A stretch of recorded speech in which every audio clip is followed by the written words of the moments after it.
Guys, good morning. Almusal muna tayo ngayon. Bago tayo pumunta sa tindahan. Ayan. Daming aalmusalin dito. Ayan, magkakanin ako guys kasi dami kong ulam dito sa lamisa oh. Sayang. Ulam namin to kagabi. Ayan. Ito oh. Sarap. Inihaw na baboy, masarap pagkaihaw. Tapos yung tira ko kagabi na bangos na hindi ko naubos, ito kakainin ko na ngayon. Kahit yan lang ang almusal ko, okay na. Yan po yung inihaw ko kahapon na bangos.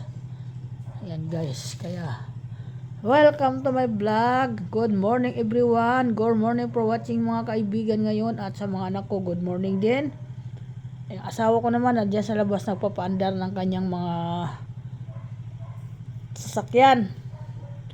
Yan, pinapaandar yun dito sa harap, pinapaandar yun dun sa labas, pinapaandar yung nandiyan sa gilid na sasakyan.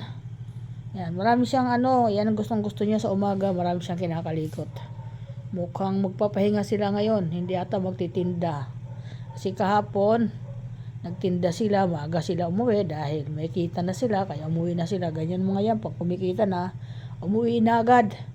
Hindi na sila nagtatagal. Yan lang naman ang kanin ko, oh. Konti lang yan. Yan, sabihin na naman asawa ko, ang dami mong kanin. Kunti nga lang yan, nagtimpla ako ng kape guys, yung puro, ayan. Sarap, mainit. Ayan. Kaya, ito iinumin ko ngayon.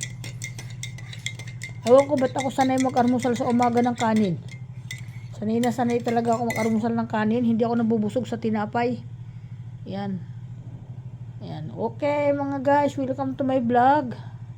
Ingat ang lahat. Another umaga, another vlog. Another na naman maghapon. Napakabuti ng Panginoon. At laging maganda yung binibigay sa atin sa loob ng maghapon.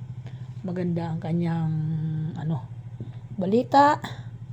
Ayan guys, at tingnan mo. Hello. Ingat ang lahat. Ingat mga anak ko, ingat ang mga apo ko, ingat. Nakakain na naman ang nanay nyo. Yan. Ang importante nakakakain. Mahirap pag hindi nakakakain, kagaya nakaraan hina ko kumain. Pero ngayon bumalik na yung pagkagana ko kumain. O, di ba?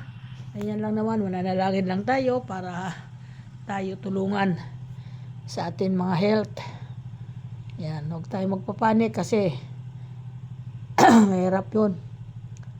Thank you so much. Bye bye.